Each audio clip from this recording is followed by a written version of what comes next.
conflict. Whether by survival or for entertainment, it has become humanity's one great primal instinct. To that end, many TV shows have... Okay. What? What are you talking about? E, we are on a tight, very, very tight budget. Can I please get through the intro? Yes, continue. Ugh.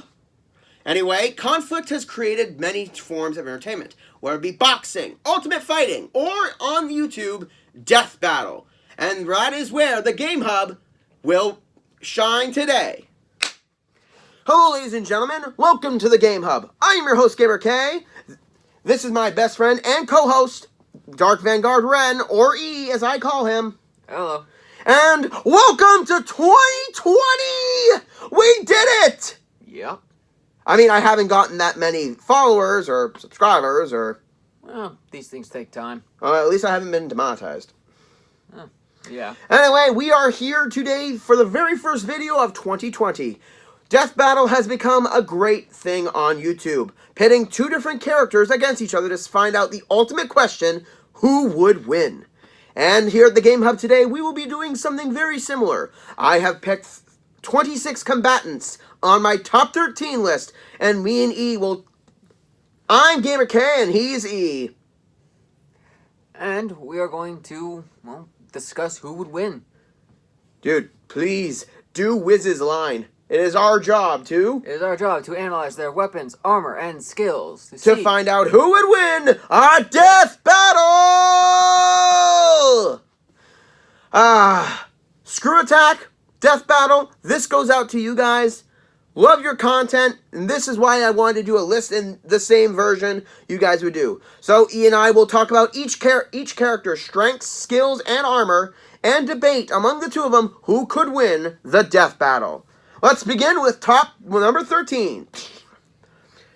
Symbiotic partners. The ability to work well together while not knowing each other at first. And it's most difficult when your partner isn't even human. And you say like? Like Ryuko Matoi. The scantily clad hero of Kill la Kill. And Max Steel. The steel hero of Max Steel. Let's start off, well, ladies first. Edison? Ryuko Matoi and her partner, Senketsu, start off as, well, not the most usual of partners, to put it lightly. Basically, she practically wears him, and he gets a full load of all her goodness. Yeah, that's one way of putting it. All right, let's talk about her skills and her weapons so far. Well, for her weapon, she uses a scissor blade, which is specifically designed to completely nullify a living fiber known as life fibers. Way to be descriptive, E. Life fibers are basically... Well, they're basically... They're literally living fibers that use us as food source. Yeah, so think of the invasion of the body snatchers if it was clothing. Or vampires. Exactly. Continuing on to Ryuko's skills and abilities. Her skills are mainly sword combat, along with some acrobatics. Yeah, and when you got wearing an outfit that tight, it is definitely difficult to not show anything. Senketsu first starts out as a sailor uniform. Quite literally. Yeah, well, the sailor uniform was based on the sailor uniforms of the army for the school. Well, yeah, it does take from the real world equivalent. Ryuko can transform the blade into a decapitation mode, where it really shines. Yes, but that's only after she transforms the outfit into a scantily clad one. So basically, stripping saves the world. Quite literally. Stripperella could learn a thing or two. Yeah. She also has the... while gaining a better understanding with Senketsu, she can transform him into a different modes. Senketsu Senji, where it's basically a bladed skirt outfit. Her outfit literally becomes spikes. Shippu, which turns her into basically a mock jet for her legs. Her speed has never actually been recorded in this, but it's assumed Mach 3 to 5. And because we are a cheap Canadian production, we will not be doing the analytics of most characters, because that will take far too fucking long. She has actually learned to combine these two modes. Yeah, into a bladed jet! Yeah. I'm surprised Transformers After she gets her second scissor blade, which turns into one giant fucking scissor. And dear God, you do not want to be at the barber with those things. They can cut clean through, well, solid steel. And judging by the steel that she chopped in one scene, that would practically be a good amount, about as hard as a vault safe door. Okay, thank you. That's perfect. Now, are we going to include her final mode in this, or no? Her final mode was a one-off thing. So, no. While the other characters of a death battle have used these skills numerous times, this one was only a one-off for the final episode. So, we will not be counting it. It was basically her ultimate move, but unfortunately, it did kill Senketsu. Exactly. Now, any weaknesses of Matoi and Senketsu's relationship? Her explosive anger. Yeah, she does have a bit of a tantrum. Yes, because in one of her episodes, she literally transformed into a monster. Well, that was only because she found out that Nui Harime was the one who killed her father. Yeah, but her anger took over to the point where it literally turned her into a monster. Not only that, but Senketsu also relies on her blood supply. And if he takes too much, she will pass out. Exactly. So if the battle does go too long, she is at a disadvantage. She does have some help in that regard. She has her friend and her nudist teacher. Unfortunately, they cannot help her in a death battle. That is true. So having a prolonged battle will definitely weaken her in the way of fatigue. Potentially, yes. But with how fast she is and how well those two work together, a prolonged battle isn't likely. Fair enough. Let's go on to our second competitor, where is my wheelhouse. Yep. Max McGrath, age 16. I don't remember much about the show because it's been years, but I do remember the basics. Basically, Max was exposed to a giant explosion of turbo energy. And no, I'm not talking about the guy from Wreck-It Ralph. Basically, turbo energy is a sentient type of form of energy, which is basically the equivalent of humans' source of, electricity and nuclear power. So it's kind of like the living force, but it's not really. Well, it's kind of living. And he was introduced to the small robot Steel. Steel is basically a conduit for the turbo energy inside of Max. And when they combine together, they form Max Steel, which is pretty much a heavily armored suit. And by using the turbo energy, they can do a good amount of feats by creating energy blasts and improving his speed. Also, while in this mode, Max Steel can come out of the conduit area and be used as a boomerang, as a shield, or again as a conduit for the turbo blast. And that's not all. Can you say costume change, anyone? While developing a numerous amount of turbo energy, Turbo can combine again with Max to create turbo modes. He's got strength mode, which turns him into a giant Hulk machine, literally. He's got speed mode, which, as the name suggests, makes him into a sprinter. He's got scuba mode, which is good for underwater combat. He's got stealth mode, which turns him into a black version of his suit in order to become stealthy. He's got heat mode, which turns him into a frickin' flame-throwing robot. Why does that remind me of Inferno? Yeah, except he doesn't keep calling anyone his queen or anything. True enough. Now a couple of the feats he's done. He's defeated 4 Elementors alone. And even when they were combined into one giant one. Now, the size of an Elementor, I'm going to guess, is about the equivalent of the Hulk. Okay, the Hulk's about... And when all 4 Elementors were combined, they practically doubled that size. Okay, so the Hulk at its tallest was 7 foot. Really? Yeah. Okay, well then triple that then. Wow. Yep. That is... Wow.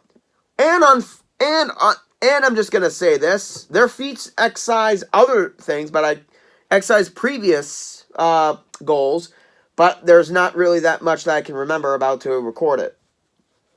Not only that, but this is where I think Max Steel has the upper hand on Ryuko. While Senketsu has to be a part of Ryuko in order to work, Steel can detach himself from Max and fight alone using mini laser beams from his arms.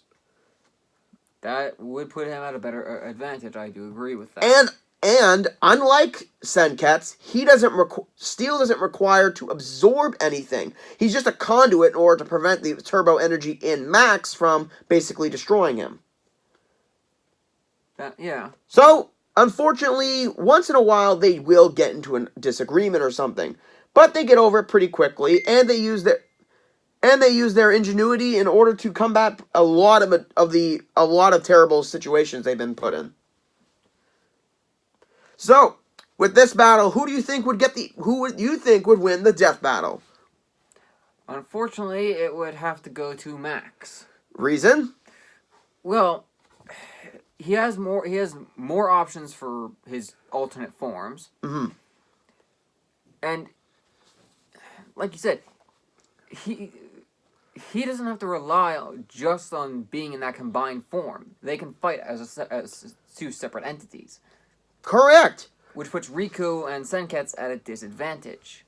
Yep. Where they have the advantage is that they have slightly better teamwork because they don't get in as many fights. Are you talking about Steel or Ryuko and Senketsu? Ryuko and Senketsu do not get in as many fights. True, but again, their teamwork is phenomenal. But if it's usually 2-on-1, Ryuko's never had to go up against multiple enemies at once. Actually, not really, not that many. It was only when the life fibers finally came in, and those were just simple-minded creatures. No, actually, every time she had to battle one of the students, there was multiple. That entire gym that she had to fight, that was multiple people. Yeah, but those were just those were teenagers with magical armaments. Max Steel had to go up one giant Elementor that combined 4 elements, a villain who could transform into a mutated animal, any mutated animals, a guy who basically uses toxins, and a robotic henchman, all at the same time.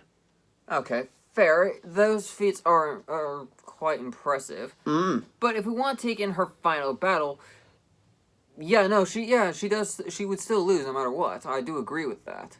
Looks like Ryuko couldn't tease her way out of this trouble. Unfortunately. Coming in number 12, boxing, the sweet science. There is no better sport that is not rigged than boxing. And these two combatants have it all. Springman, the main man from ARMS. And Gearless Joe, the underdog from Megalobox. Do you know anything about these characters? Unfortunately, no. I know a bit, so... Yeah. Let's start with Springman. Basically, the tracer to ARMS. The poster child. Yeah.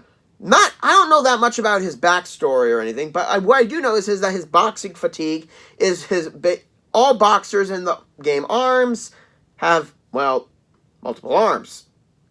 Yeah, self-explanatory. It's not really that well done, but they're all mechanical in nature. For Springman, as his name suggests, his mechanical boxing gloves are attached to springs. Yeah. Which honestly is practical. It's not just for show. As the springs go in, they can produce a lot of recoil. They can produce a lot of pressure building up to the punch. Yeah. That makes sense. Yeah, I don't really know that much about Springman. I just put him on here so if any of you know more about Springman, you can fill in the comments below. Yeah. But from what I've seen, the game's basically a punch-em-out game and using a very certain special moves. So I think Springman could definitely give a good performance here. Now on to the guy I know well. Junk Dog was his original name. An underground fighter in the desolate areas of the Forgotten City. Basically, he lived in the satellite of Yu-Gi-Oh! 5D's kind of. Like he lived in the junk area while the big city was on the other side. In this world, megaloboxing, which is boxing with with mechanical enhancements, was the big sport. Unfortunately, he had to keep fighting in the underground and went in fighting fixed fights. Fixed because he would always take a dive, so that him and his partner, his coach, Nambu, could get a cut. But after he met the champion of megaloboxing, Xiii, he decided he had enough of throwing matches. So on his next big match, he took out his opponent in one punch.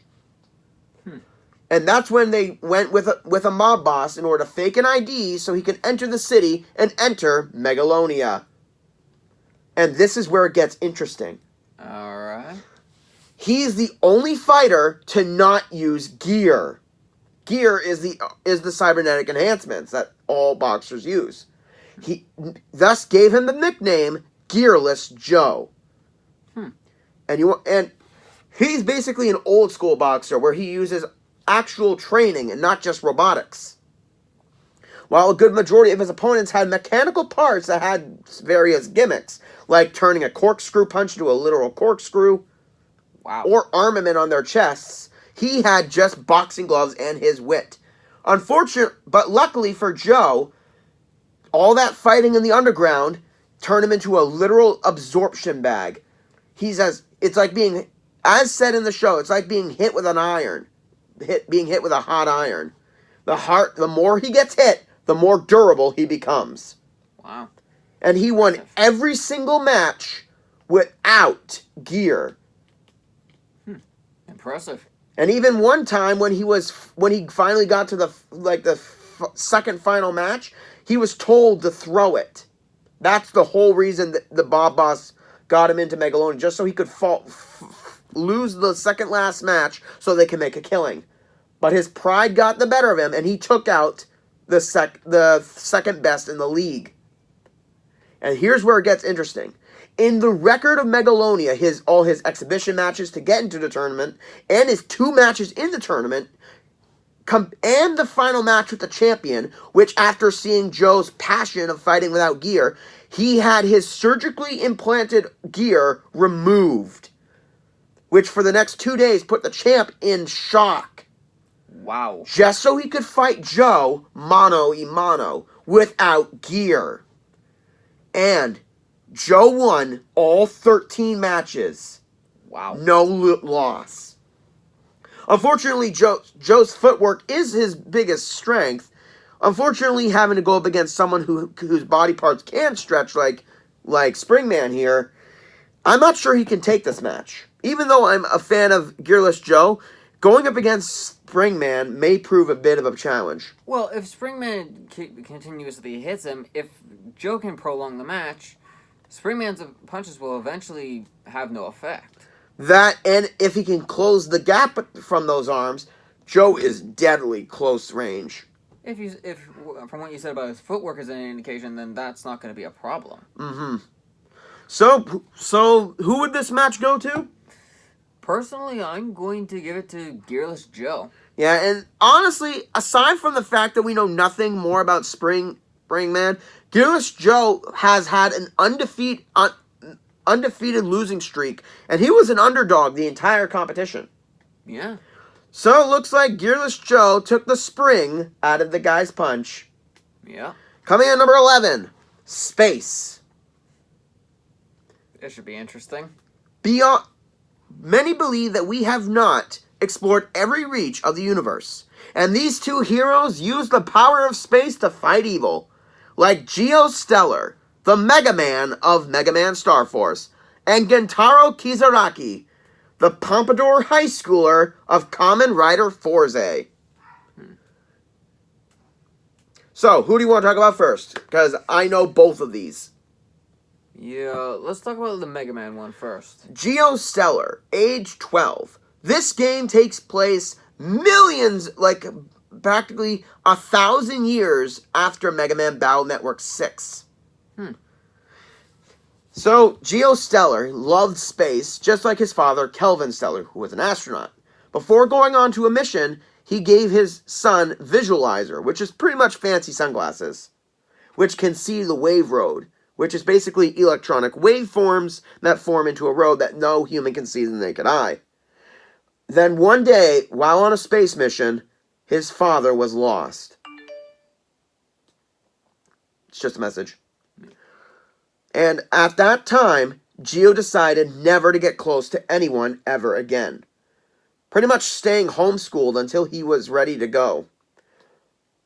Wow. Until one fateful day where an EM being named Omegasis crashed into his visualizer and made it work again. And then viruses started to come. Huh. Which pretty much took over electronic devices and made them go haywire like in Mega Man Anti-Warrior. Yeah. Unfortunately, the anime of Star Force did not last long. So while they transformed, they became Mega Man. Huh. Now this Mega Man has a lot more feats. For one thing, he doesn't need to jack into anything in order to work. He can just transform and go to the wave world in the real world and fight the viruses. Now while regular Mega Man used battle chips, we use battle cards, which is pretty much the same thing. But all he has to do is throw them into the air and have Omegasis's hand pretty much becomes the arm, his head. Wow. So all he has to do is chomp down on a battle card and he'll create it.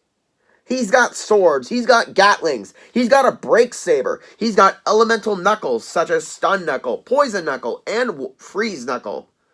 And in his ultimate form, I'm going on the ultimate form from the third game because it's the most powerful. Okay. So in the game everyone had, instead of net navis, they have wizards, which are their cybernetic companions. Yeah. When a wizard goes out of control, they release a substance called noise, which is pretty much harnessed crimson. So whenever they go crazy, it's like they give off a feedback side effect. And when enough noise is around someone, it drives any electronic device mad. But with Mega Man's ability, he can harness all that to turn into Black Ace. Okay. Which replaces Omegasis's hand with a Supreme Vulcan, which is a rapid-fire gun. So he doesn't have to wait for it to charge to do massive damage. Wow. And he can do his ultimate move, enclosing all in his sight in a black hole and cutting it with a saber, called Black End Galaxy. Wow. Which is basically the equivalent of a black hole exploding. Edison, you're a sci-fi expert. How much power is that? Yeah, that is I'm not even sure how to quantify that. Fair enough.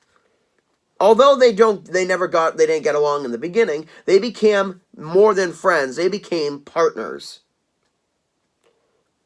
So, let's see if this next competitor can outshine their star. In a certain high school in Japan, a whole bunch of students are getting switches, which turn them into Zodiarts, which are monsters that are derived from the constellations. And on his first day transferring, Gentaro Kizaraki came in and made a giant declaration to his class. He's gonna become friends with everyone in the school. Wow, that's a big declaration to make. He's pretty much Japanese Danny Zuko from Greece. With his giant pompadour. And one of his old childhood friends was in his class, so that was just happened to be good luck. In order to fight the Zodiarts, which, by the way, spoiler alert, was run by their principal. Wow. Yep. His friend was working with her other friend to use the Astro Switches, which are small little switches that have certain abilities. But they put the driver on, which in Kamen Rider is basically a belt. Every driver in Kamen Rider is a belt. And with 4 switches in, he flips the switches, and the countdown begins. 3, 2, 1, and he turns into Kamen Rider Forze. In this mode, he pretty much has access to any switch he puts into the driver. From rocket arm, to chainsaw leg, to rocket launcher leg, to spike leg, to radar, to camera, to scissors. He's got about 40 different switches to use. Wow. And some of them are really weird, like a magic hand that's on the leg. All It's pretty right. much an extending leg, an Yes. extending arm. Okay. He's got Hopper, which is pretty much a pogo stick leg. Hmm. And 3 of them are by far 4 of them are by far his best. Elec, when turned on, he turns into the Elec mode, where he gets a dowsing rod weapon, which is pretty much electrified. Yeah. Fire, which gives him a gun that's a flamethrower and a fire extinguisher. Magnet, when he puts them both onto the far ends, he becomes like a blaster with turrets on his shoulders. Huh. And the final, Cosmic, which is that final launch button that transforms him into a badass. I'm just going to show E a quick clip of that, of his ultimate move. You don't mind, do you? No, not at all. Good, just so he knows how incredible it is. Which is called Cosmic Mode.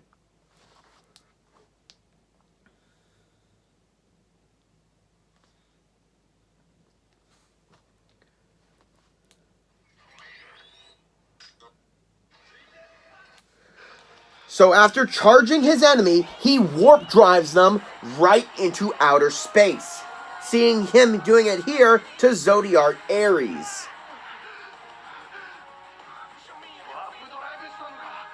He warp drive them directly into space. And he gets a giant saber. Watch this. Great galaxy finish. What'd you think of that? That was impressive. And after defeating so many Zodiarts, Gintaro eventually becomes friends with the entire school. And in a time skip movie where the new Kamen Rider series crosses over, he is now a teacher at the high school. Wow. And he dabs to be friends with every student he meets. Now, given his positive personality, not once has he ever let someone he wants to be friends with let go. Not once. Even if it was with the enemy. Wow. So, not only that, but he doesn't really have that many weaknesses. I mean, once when his friends stopped believing in him, he could not access Cosmic Mode, because it was built on a bond of their friendship. But afterwards, that kind of became a null and void, pretty much, so, yeah. Alright, which of these stellar knights gets the win? Well, honestly, I have to go with the Mega Man. Really? Yeah. Why? Well, honestly, exploding a black hole is far more impressive than that galaxy attack. And Oh. far more devastating. I can see that. Because, first of all, the guy would be sucked into a black hole, which in itself is devastating because a black hole warps time. Mm-hmm. Because it's a gravitational well. But to be fair, And light can't escape. And if you're cutting that in half, the explosion, you ain't surviving that. It doesn't matter what. actually within the limits of the game, the black hole does about 400 damage. But we're not putting this in the game. In that Fair game, enough. so- But you gotta put something. Just by charging a guy in Cosmic Mode, he warp drive them immediately into space. Not only that, but Kamen Rider Forza has a lot more arsenal than Mega Man does. They may not all be conventional, but at least they can do something. True. Actually, that's kind of a disadvantage, too. Yeah. Because if they're not really conventional in every situation, they're not going to do much. Yeah. I mean, Mega Man's battle cards and Ultimate Form are all weapon-based. Yeah. I mean, what's a radar and a camera going to do? Not much. Yeah. That's why I'm giving it to Mega Man. Yeah. These weapons are far more functional. Yeah. Looks like this is one friend.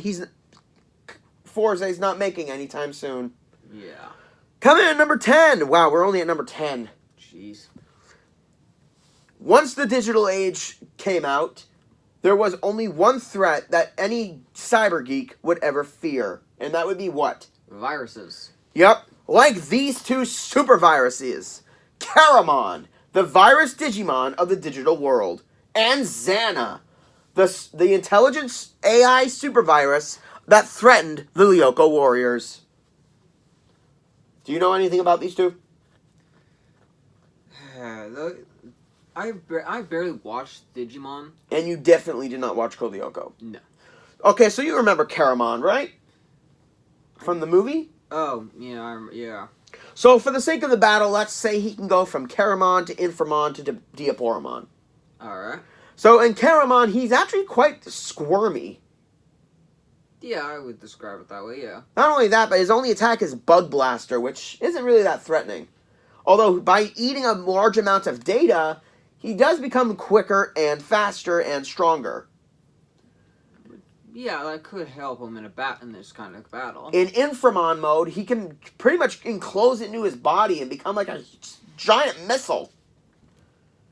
I mean, by jumping across, by using his spider-like attributes to jump around the field, he can then enclose himself to become a missile, like he does in the movie. Yeah. I mean, in that mode, he's got the most very agile. And his spider shooter, where he has a cannon in his mouth, is basically yikes.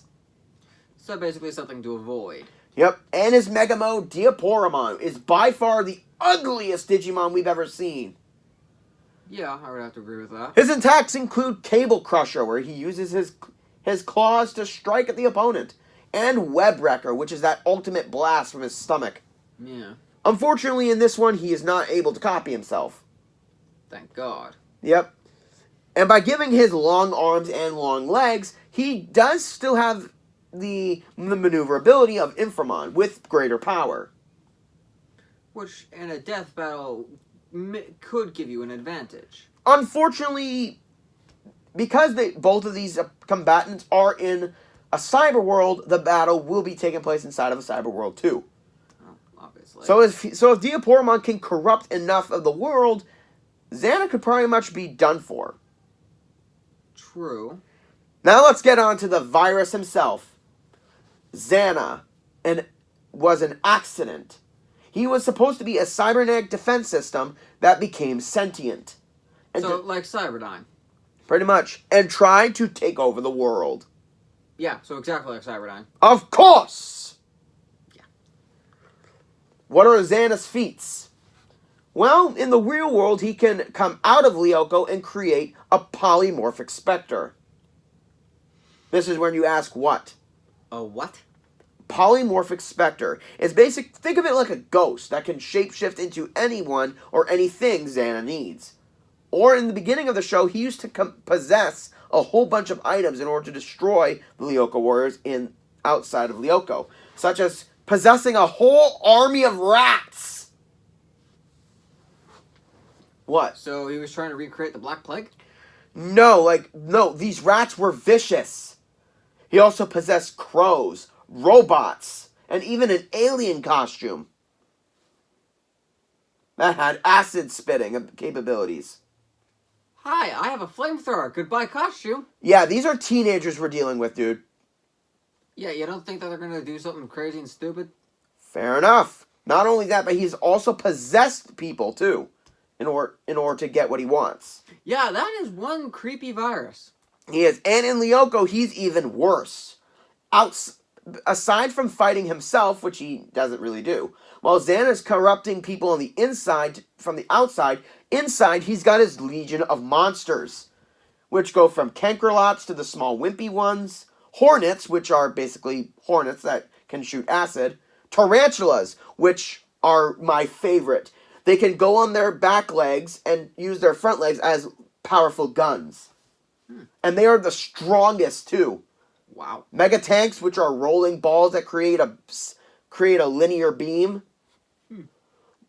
Then we got the Scythozoa, which is a jellyfish monster that is basically used to pretty much stealing memories and implanting a virus inside of the captive to make Xana possess them.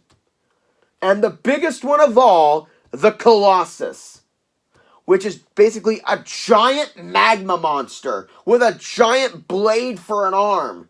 Wow. And that's not the thing. These monsters can be destroyed by depleting their life points, but if you hit the Xana logo on them, they pretty much go kablooey. So they have one major weak spot. Except for the Scythozoa, which the only time it was ever destroyed was when it was attacking the Lyoko warrior's ship, and Jeremy implemented the countermeasures once he got to the computer. So, basically, the Scythozoa is the only monster never to be defeated. Huh. Not only, I mean, it's not that good of a fighter, it's basically there to corrupt the minds. The Colossus, on the other hand, is the ultimate weapon.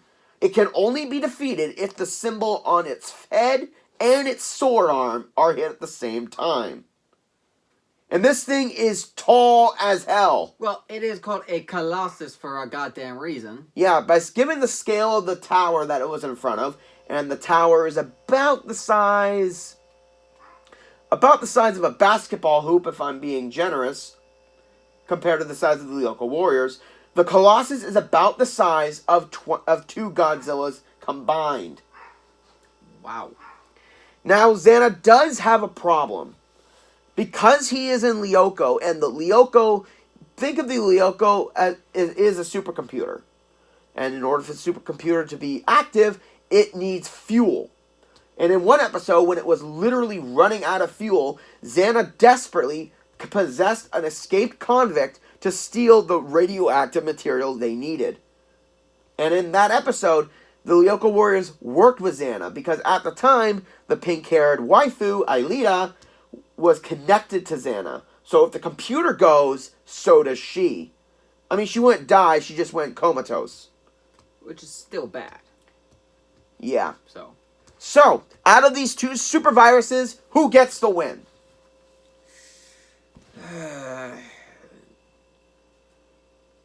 Yeah, the Digimon. Why? Well, for one thing, Xana does rely on a supercomputer to stay active. And yeah, but they would both be in the supercomputer, so if it goes, they would both be gone. Yeah, but one has a greater capacity of corruption than the other.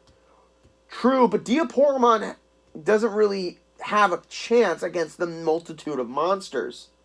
I mean, as shown in the show, Digimon do get tired. Xana's monsters, on the other hand, have no weaknesses, because considering they're digital creations of a virus, Diaporomon is still a living creature. A virus, but still a living creature. Technically living data, but still living. Xana is not. True. And plus, Xana can keep sending monsters and monsters. Like this one episode, he sent millions of his crabs after people. Yeah, okay, fair enough. Okay, yeah, Xana would definitely win then. Looks like this is one virus that Diaporomon just couldn't uplink to save his life. This is also being generous enough in saying that the supercomputer does not run out of fuel. Well, it would take years for that to happen. Like, it pretty much runs for years. Yeah. I only said that, like, just as a negative. Yeah. Alright, number 9. Supervillains! But mostly ones that create other monsters. This one is going to be one of the best. Do the first one, please, and give an introduction of him. Alright, let's see. Number 9. Oh, him. Do it, Ed. Well, I'm not really sure how to introduce a guy who... May I? Yes, go ahead. Lord Zed, the Emperor of Evil from the Mighty Morphin Power Rangers, and Hawkmoth, France's supreme villain. You may go first with Lord Zed. Lord Zed was introduced in the original Power Rangers after... Well, Season 1. After Season 1. He was more powerful than Xena. Rita, whatever. I heard she's such a forgettable villain, honestly. Yeah. That her name is also forgettable. Not only that, but he looks like basic muscle tissue wrapped in metal. God, he's awesome. Oh, yeah. His weapon is a staff with his literal initial on it. Now let's get to his powers. I actually don't remember much about him, honestly. I just remember that he does have some energy-based attacks. Energy beams, grenades. And like Xena, Rita. Like Rita, he can use his energy powers to increase the size of monsters.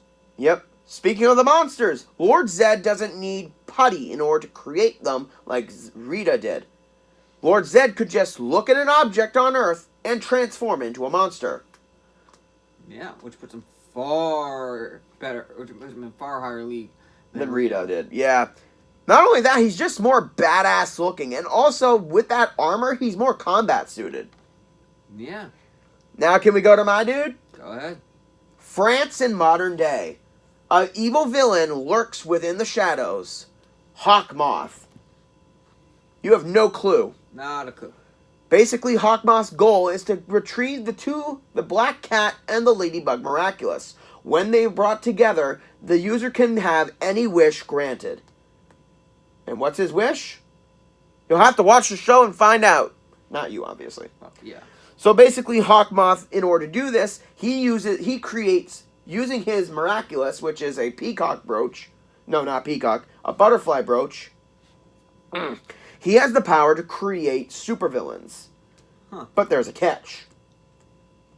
In order to do so, he needs negative emotion. So whenever in Paris someone is having a negative emotion, he will place an Akuma, basically use his darkness to create an Akuma, which is the butterfly, which will go into said person's an item on their person and turn them into a villain. And through this, Hawkmoth can talk to them and give them, and basically, once in a while, he will have to control them if they don't do what he wants. Okay. Not only that, but he's pretty good at fighting too. His weapon is a cane that also has a hidden blade inside. And more than one occasion, he's had to fight Ladybug and Chat Noir, the heroes of the show, mano a mano. Okay. But very rarely will he come out of his lair to fight. Only on very rare certain occasions. Ah. Now, I know that's a brief description, but that's what we're doing. Who wins this death battle? Hawkmoth. Because if we allow a couple of their villains to help them, Lord Zed is at a big disadvantage. Fair enough. Do you know why? Some of his villains aren't all that powerful. Well, it's not that. His monsters are destroyed. For Hawkmoth's monsters, all they gotta do is break the akumatized item, capture the Akuma, and the villain is their turn back to normal. And Lord Zed would have no way of actually doing that, nor would any of his minions. And brings to the two biggest parts of the fight: combat experience and controllability. Hawkmoth has absolute control of his villains. Lord Zed does not. Remember in Power Rangers Zeo, when him and Rita created Louis Kaboom, who was going to very much destroy the Machine Empire so they can rule it, he double-crossed them.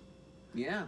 The only time Hawkmoth's minion turned against him was when he akumatized a robot that had control of all electronics in the city, including Hawkmoth's lair's defense systems. So Hawkmoth is not akumatizing a robot anytime soon again. Yeah. Also, throughout the show, we never really see Lord Zed fight the Power Rangers. No, he usually shows up, does his little monster thing, and then leaves. He doesn't even leave his castle for that. He just throws a grenade. Yeah. Hawkmoth, on the other hand, has shown he's a capable fighter. So, going mano a mano, Lord Zed just doesn't have the experience or the monster capability to beat him. True. Well, it looks like Hawkmoth has this fight in a cinch from A to Z. Yep. That was a bad one, wasn't it? A little bit. Shut up. All right, please announce... Number 8. Let's see. Oh, Soul Users. Yo and Maka. Yo, the novice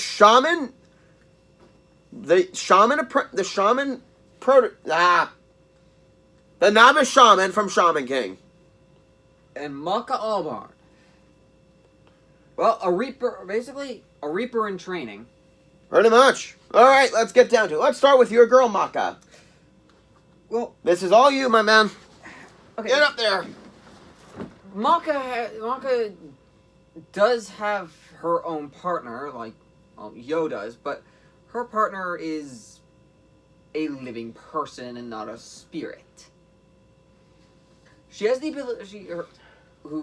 He turns into a scythe, so we would have to have him in. Well, obviously, because this is a sole user competition, they will be using their partners. Yeah. One of her abilities allows her to literally see the soul of anyone she looks at and can read it. Mm-hmm. Evil or good. Even evil or good, with impeccable accuracy. And yet she couldn't figure out the nurse of the school was evil?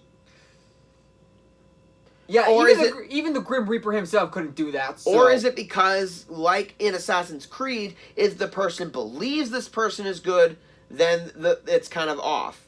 Well, it's that, and witches have Soul Protect, which hides their witch nature. Okay. That makes sense. From the ability to see souls. Alright, let's get to Maka and Soul's abilities. They have what's known as Soul Resonance, which does exactly what it sounds. It resonates their souls. Okay, you need to explain it better. While Soul Resonance is active, they have access to, well, Genie Hunter. Which is basically an ultimate move. It can cut through most evil beings.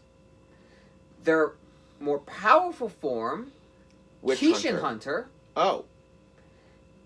Well, literally cuts through all evil. Anything that is perceived as true evil or just evil in general will be cut down to size. Yes. It also purifies any corrupted soul. Mm-hmm.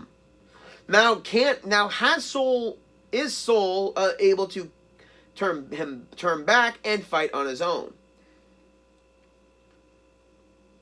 If Maka is in any sort of danger, he will do so. But he can use his weapon abilities even when Maka isn't around. He's never been shown to do so, but it is implied that he can. Okay. Now, is there any... Here's the thing. Maka is also half weapon. What? Her father is a weapon. So she can't bet... Yes, but in the continuity of the show, she's never been shown to be a villain. To be a weapon. Actually, that's not true. So When she was fighting the Xiii, she went and she was knocked unconscious, and this side of her came out. Let's not forget about the thing that happened to her during the show, the black blood. That makes her go, well, literally insane. Much like Ryuko did. Yes, but not to a monstrous extent. More like break of her psyche. Exactly, which does increase some of her speed, agility. With the downside of her again losing her sanity. It's basically like handing a mental patient a knife. Pretty much. Now, are there any other than her loss of psyche? Is there any negativities about their partnership? If they get into, say, an argument and they start to disagree with each other, while Soul is in his weapon form, Maka will not be able to properly wield him because his scythe handle will start to burn her skin. So it's pretty much a trust thing and compatibility. Exactly. Alright. Which goes on to Yo from Shaman King. When he was a kid, Yo was destined to become evil. Luckily, the fire spirit took his twin brother instead. I don't believe... No, that's not entirely accurate, actually. The person who became evil... was his twin brother. What? Well, sort of. He was an old spirit. He was the first of their family. His... what? Oh, Yo was. No, the guy that was taken... Zeke was the first of their family. Can we please get back to Yo? Yo is the descendant of Zeke, and he's basically the good half of Zeke. I am trying to give commentary. I'm trying to make it look interesting. You literally could have just said that he is the good half of Zeke. Fine. He is. And he's also possessed the ability to see ghosts. Like all shamans. Think of him like that kid that hangs out in the graveyard, not because he's a god, but because he's just talking to the ghosts. And on a fateful day, he met his partner, the spirit of a lost samurai, Amidamaru. Yep. While they are together, basically it's not as much like in Soul Eater. Amidamaru doesn't become a weapon. He just becomes one with Yo so they can fight. Or becomes one with the weapon that Yo currently By has. using Soul Unity, Amidamaru can be placed in Yo, giving him all of his Amidamaru's combat abilities. Or you can put it into a weapon with the same skill. Exactly. But basically amplifying that weapon. Yes. And then putting his sword and a dagger together creates a giant blade. Which is immensely powerful. Now, unlike the other partner characters in this list, Amidamaru and Yo have never been really one to fight against each other, because Yo trusted him immediately. Yep. And it took them a little while before they could actually get everything down. It took a lot of trial and error before they found out how to use all their abilities. Which honestly is pretty good. It shows that they developed together. Yes. The same thing can be said for Maka and Soul, but not to the degree of... Yeah. So, which of these Soul experts gets the win? Well, there is a downside to the whole Spirit Unity thing. Yeah, if Yo's mana or whatever energy isn't high enough, it pretty much cracks. Yes. Whereas with Maka and Soul, that really isn't an issue, aside from it's basically her stamina instead. And she has been proven to have a huge amount of stamina. Yeah, but unfortunately, if things aren't going their way in battle, and if, they argue, then it can become complicated for them to fight well. Yeah, that is true. Mm-hmm. But let's go for the sake of battle that they don't have any arguments. Fair. Well then, yeah, Maka and Soul would have the battle. Mostly because, unlike Yo, they've studied at a big school instead of fighting in the real world. So they can come up with numerous opportunities and what's the word I'm looking for? Strategies and maneuvers in order to fight different types of monsters. Yeah. Yo, on the other hand, had no such thing. He was in a tournament right from the get-go. Yeah. So yeah, Maka and Soul do have the experience, ingenuity, and partnership that deserves the win. Yeah. Is there a joke I can do about this loss? Maka and Soul reap the victory.